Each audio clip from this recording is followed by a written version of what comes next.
Welcome back. We're going to finish up Chapter 8 today, doing two sections, 8.5 and 8.6. In the first section, it's about special factors. And if you were to look at this, any two numbers that multiply to give you 1 and add to give you 2 are 1 and 1. And this is called perfect squares because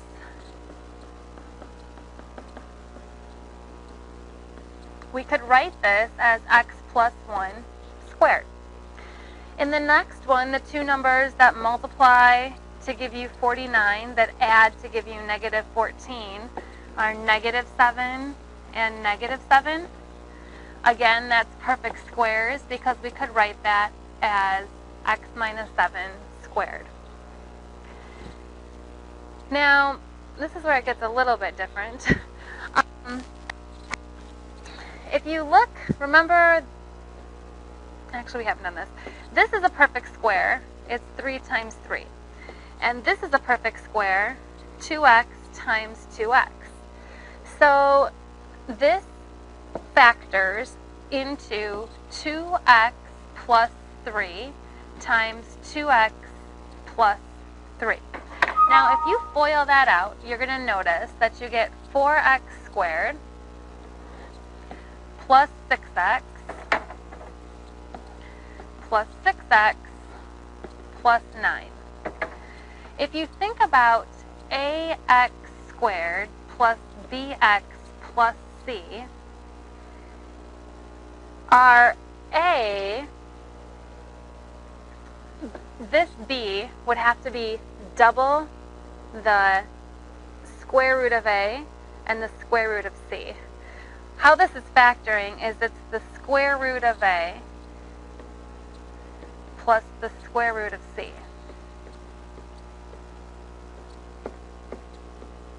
Because the square root of 4 is 2 and the square root of 9 is 3. So the middle term has to be 2 the square root of the first times the square root of the second, because there's 2 of them. If you look at this, you have ax squared plus root a root cx plus another root a root cx plus c.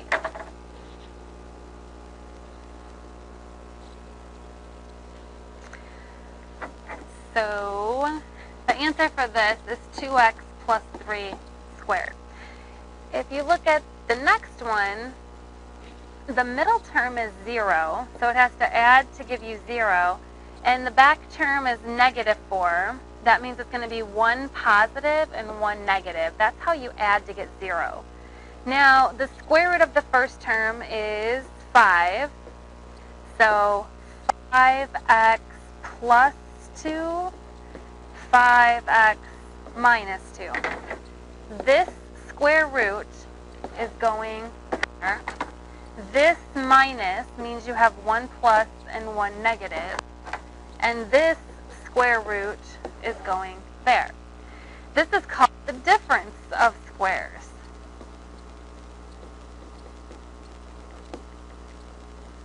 The middle problem can be looked at, the beginning problem can be looked at as a binomial.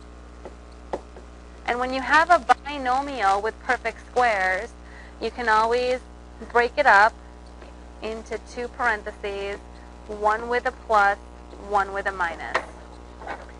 The square root of this goes in the front, and the square root of the back goes in the back. Okay, that's a lot of arrows. Let's go to the next slide. So these are the formulas at the top here. If you have a plus b squared, that factors into this. A minus b squared factors from that. So x squared plus 10x plus 25, that would be x plus 5 times x plus 5. It's very easy when there's just a 1 in the front. All right, in the back here, this is a perfect square, which is 4. This is a perfect square, which is 3. and this is a minus. So if it multiplies to give you a positive, and if it adds to give you a negative, it would have to be minus minus. And let's just check to make sure this works. 16x squared minus 12xy minus another 12xy plus 9y squared. That works. That's your answer. You can write it like this. Every single problem you can do the long way. It's just that if you have perfect squares, it's quicker to not do the long way. So like this is a perfect square being 10, and this is a perfect square being 6.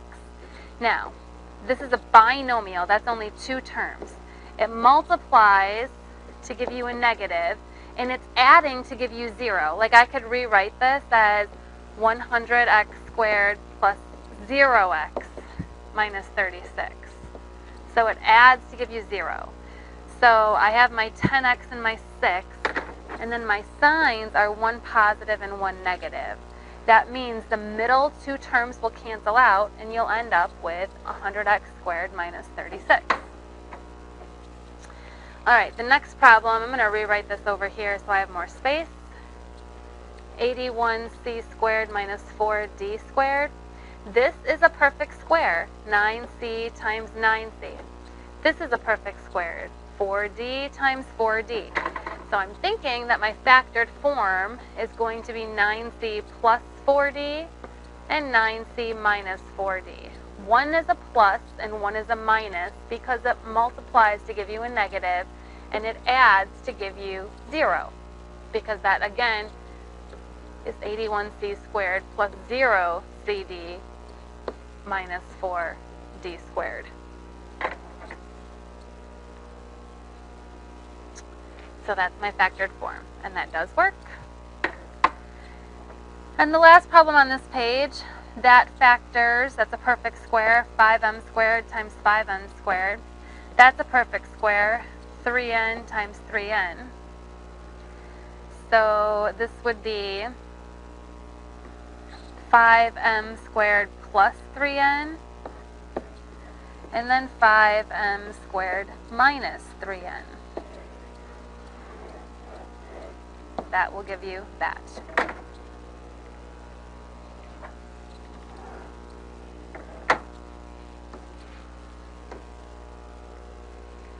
So we have multiple different ways that we've factored.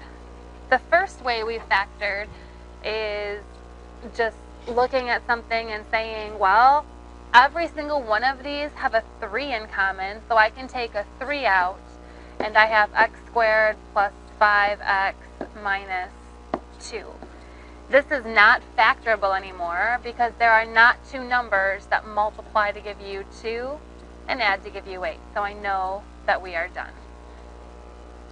The next way we factored was taking out the greatest common factor of a thing written like that. Good math terms here. So x minus 5 is the greatest common factor, and then we're left over with 8 plus x. You could also write that as x plus 8.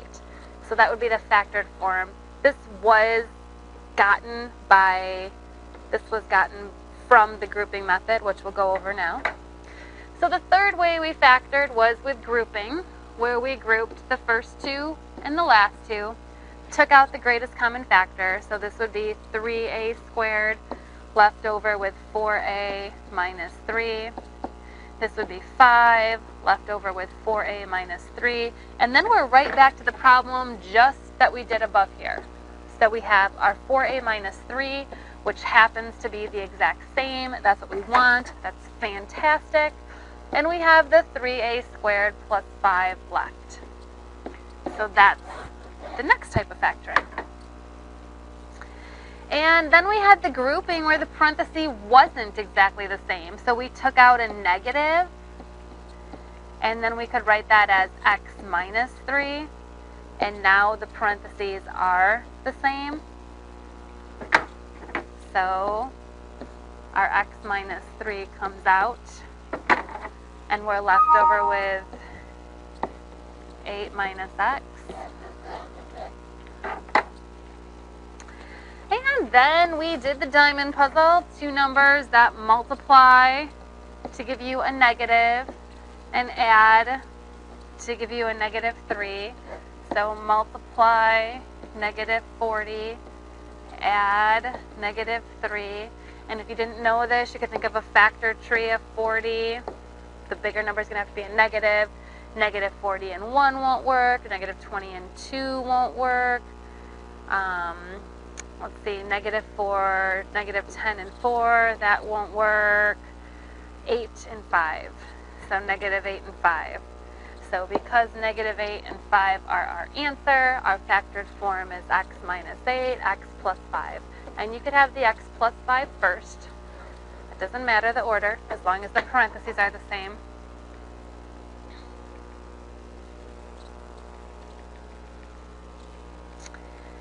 And then we factored where we had a number in front of the x squared.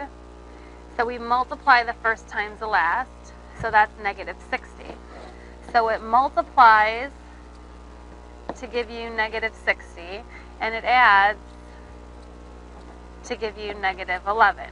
Okay, so negative 60, that would be, the bigger number is going to be negative. So, well, let's just start writing our factors. So 3 and negative 20.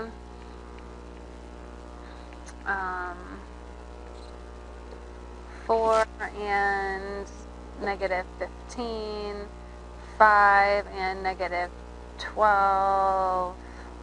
4 and negative 15 add to give negative 11. So we're done. So negative 15 and 4. Okay. Now we took this and we substituted right there, and we factored by grouping. That was one way to do it.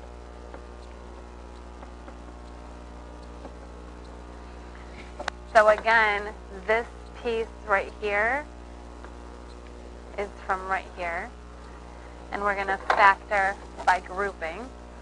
Another way we could have done this is to draw the box.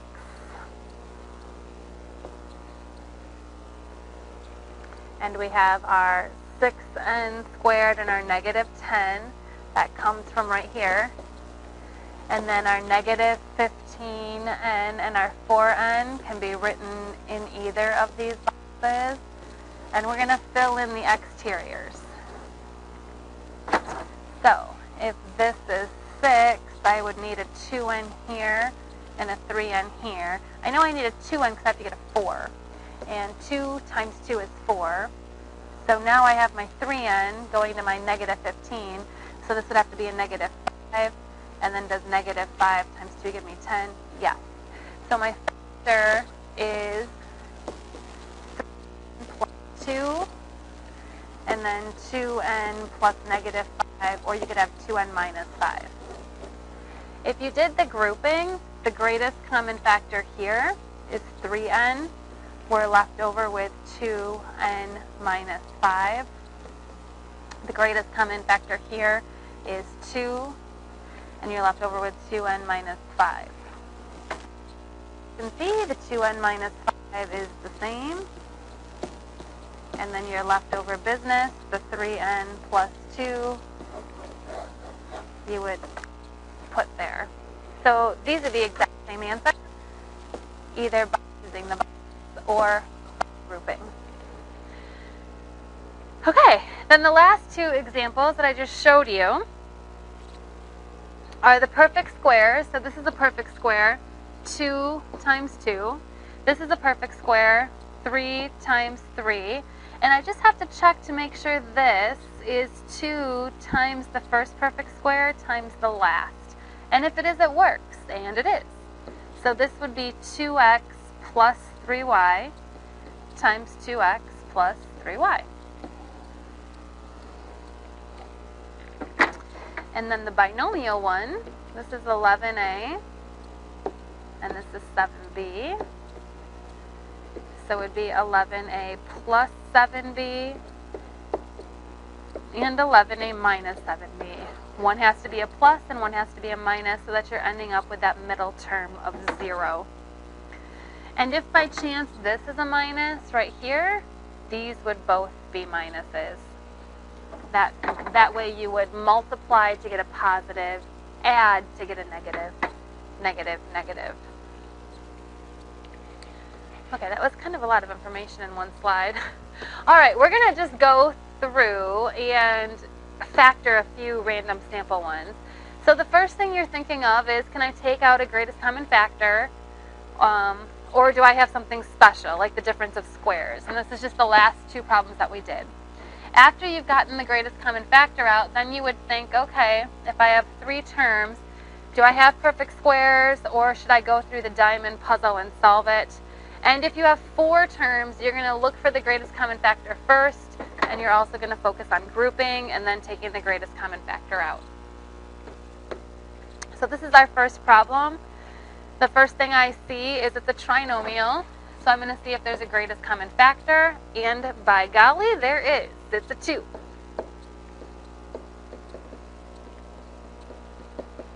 Now that I have the greatest common factor out, do I have perfect squares?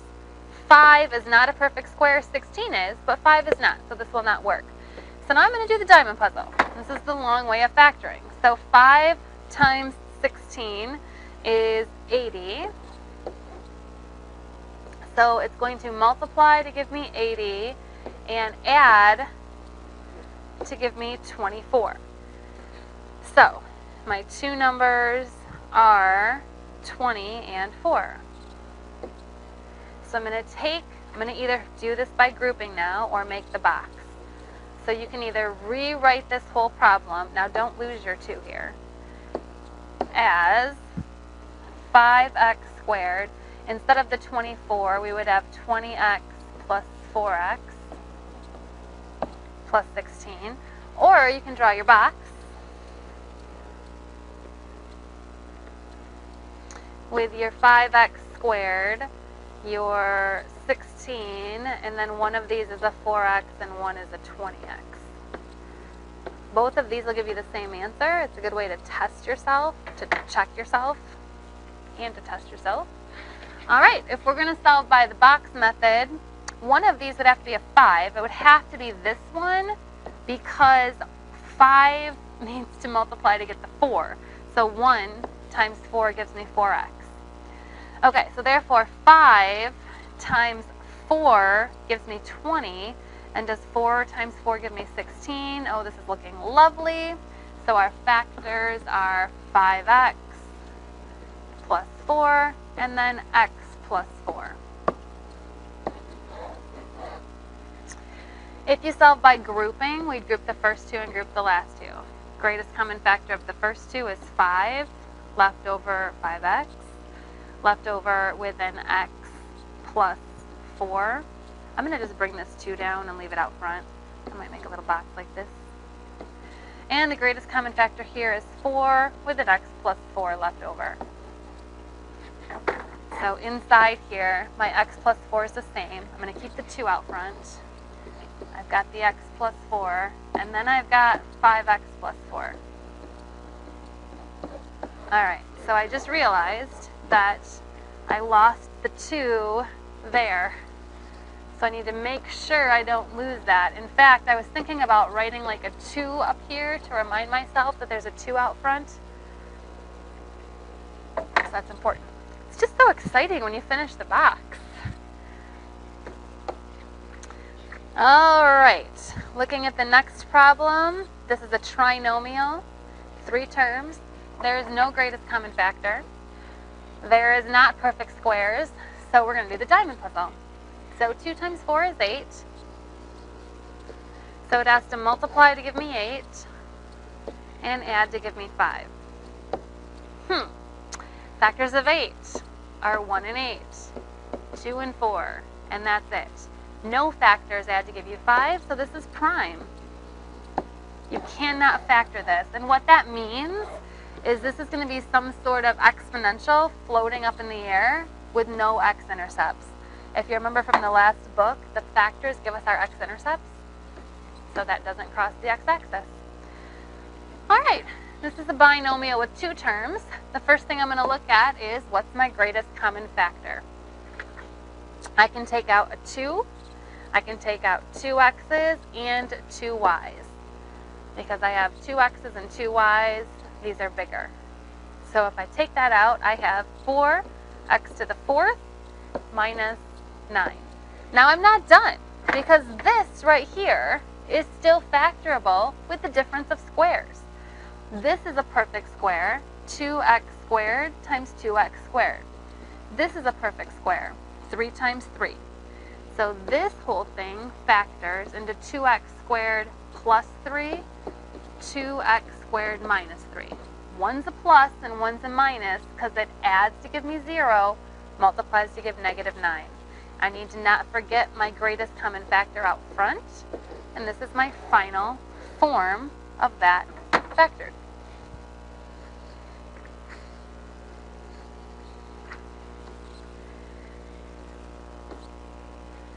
All right, this is a binomial. The first thing I'm going to do is take out my greatest common factor, x squared. Left over, I would have x squared minus 1. I have to have that placeholder so that if I check myself, I in fact get the initial problem. So we are not done. This is the difference of squares. That's x times x. This is 1 times 1. So I'm going to bring my x squared down, and then this factors into x plus 1, x minus 1. You could have the minus 1 first or second, it doesn't matter. You can multiply the whole thing out to check and see if you did it right.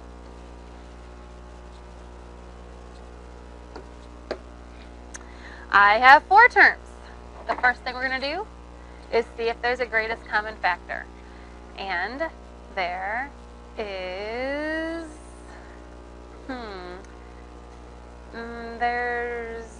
there is. We could take a 3 out. If we take a 3 out, we're going to have a 2ax plus 3x minus 31 minus 14a. Okay, next step is to group. Group the first 2. When I go to group the second 2, I cannot have a parentheses next to a negative. You need to always slash and dash. Greatest common factor of the first 2 is an x. I'm just going to bring this 3 down so I don't forget it. So left over, I have 2a plus 3. Now, I want to get 2a plus 3 left over in the second thing. So I'm going to take out, this needs to become a 2a. So I'm going to take out a negative 7. That leaves me with a positive 2a. But a negative 7 doesn't come out of 31. So this is actually prime. It's not factorable because the 2 parentheses aren't the same. Now, let's say this was 7 times 3 is 21. This is not prime. It is 21. I was thinking I did this right. Okay, negative 21. Because 3 times 21 is 63. Okay, all is well. So 7 times 3 is 21. Yes, negative with a negative. These are the same. I have my 3 out front. I now have my same factor factored out. And what's left over is that x minus 7. Okay. Perfect squares. That's the first thing I see. I don't see a greatest common factor anyways, but I do see that this is 5x and this is 2, and is the middle thing 2 times the first times the last? It is. So this factors into 5x plus 2 squared. It's a plus because that's a plus. You can FOIL it out and test it if you'd like. And the last one, 4 terms. There is not a greatest common factor. We're going to group. greatest common factor of the first two is a g. We are left over with 2 minus h. I'm going to write that as g times negative h plus 2. How's that grab ya? I need this to be the same as this. So normally I would just take out a 4, but if I took a 4 out, I would have h minus 2, and again, I need negative h plus 2. So if I take a negative 4 out, I would have negative h plus 2. And now my factors are the same. So negative h plus 2 is out front, and g minus 4 is the other one. If you happen to have h minus 2 and negative g plus 4, or some version of that, that's the same exact thing. So if you actually negated the first one, these are the same. If everything is opposite, it's the same, because a negative times a negative is a positive. All right, so that was a big, huge conglomeration summing up Chapter 8. I hope it makes perfect sense, and I hope you're feeling very confident with factoring. I will see you all tomorrow.